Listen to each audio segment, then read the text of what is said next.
let's go ahead and begin. What made you decide to be a wrestler? How did that start it for you?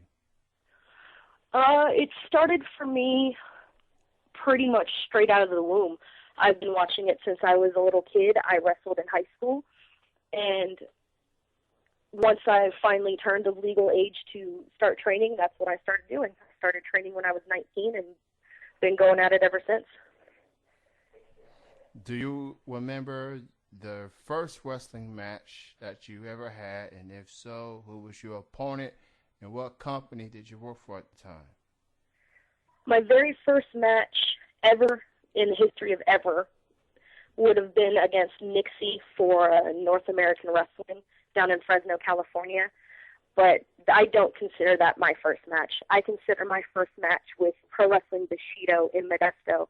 It was against Holly Renee, this blonde stick figure that thought she was, hot stuff because she can run around in a tight little bikini. But even though she did beat me, I showed her who the real wrestler was. All right, so let me ask you this. What made you decide to call yourself the Japanese Destroyer? Is there any, Japanese influences, anything particular that led you to call yourself the Japanese Destroyer? I have a very strong tie with the Japanese culture. I come from an Indonesian family, so I do have that Asian in me. And the Destroyer part of me has always been there. It's something that really came up when I started seeing all of these stick-thin figures like Holly Ray, like Savannah Riley or Kimmy Shellhammer. They think they can run around and prance around in all of these little skimpy outfits and think that they can just get by on what they want. When you're in that ring, especially with me, it's not about what you look like. It's about how you can wrestle. And I know I can wrestle. And that's what I'm about. I'm not about all these skinny outfits. I'm not about showing myself off. I'm about showing myself off in the ring and showing you what I can do. Well, obviously, you felt very strongly about the quote-unquote stick figures and everything. Is there any wrestler that you have had a match with that you portray as stick figures has earned your respect? Or do you just think they don't belong in the same ring with you? They don't belong to be in the same presence as you. Is there any of these ladies has earned your respect, or you feel like maybe they need more work?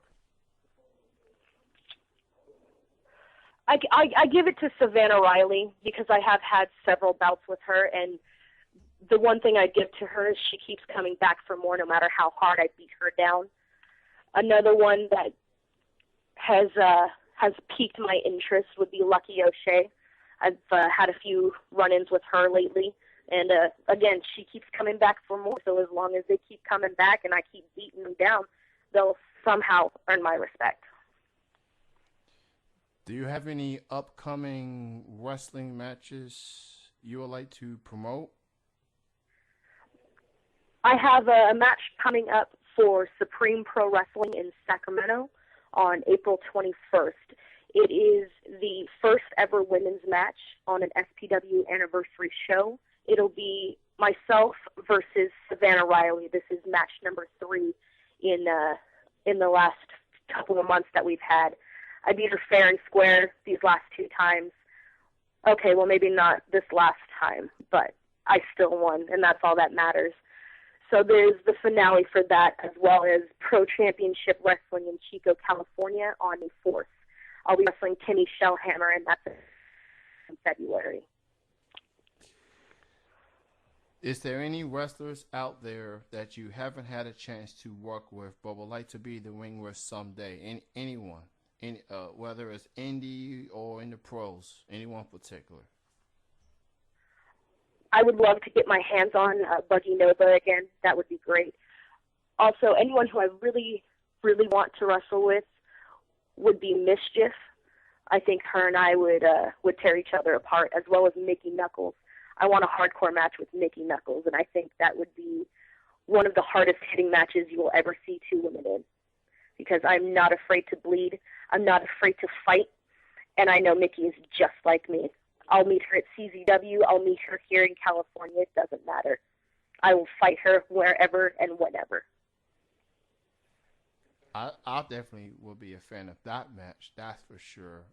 I'm a fan of a variety of wrestling, especially the hardcore matches. So that will be a 5-star match. That's definitely got 5-star written all over it. That's all I do is 5-star. I hear you loud and clear.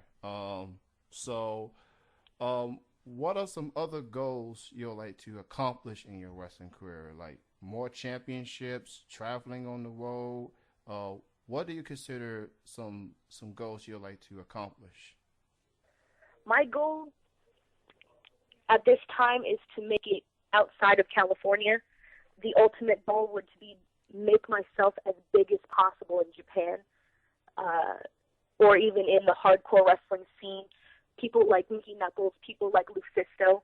Lufisto's on her way over to TNA with the TNA gut check, to just make sure my name is on everybody's lips. That is my goal. Everyone needs to know the name Kurai Hime. So, what do you consider the highlight of your career thus far? It could be a championship you've won, match that you may have had, or storyline / angle. What do you consider the biggest highlight of your career? Biggest highlight so far would have to be, I did take a little time off, and my very first match back was a triple threat between myself, Savannah Riley, and Buggy Nova before she had went over to FCW.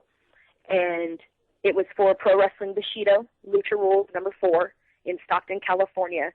And I beat both of them fair and square in a triple threat match. I drove Savannah Riley right on top of her head, and she did not go. So to beat one of the biggest names in indie wrestling at that time, and to have that win over her, whether I pinned her or not, is definitely a highlight of my career.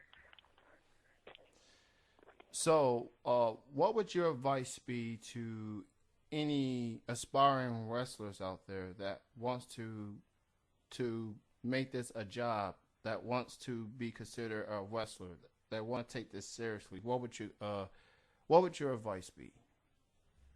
My advice would be to find a wrestling school that's reputable.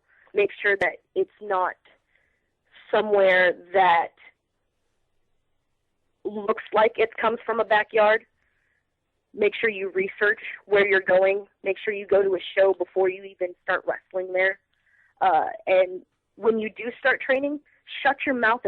That is the biggest thing you can do, is make sure you are a sponge, because you can learn everything you need to just listening and making sure that you pay attention to your vets. Whenever you go anywhere, you watch and you pay attention to every single match that's in there.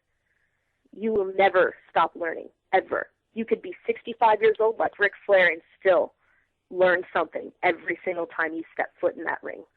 If you've ever stopped learning something, you have no business being in that ring.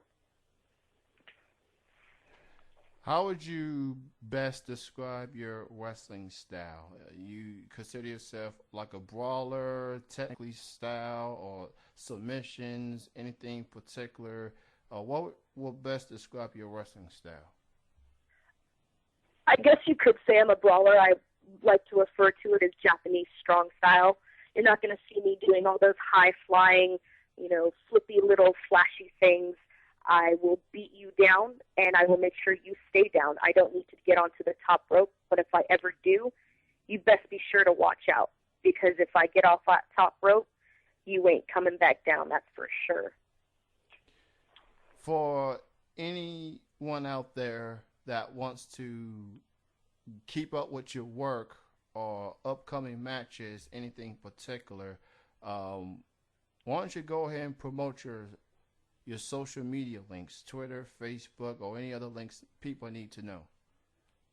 Well, you can find me on Facebook. I do have a community page as well as a friends page.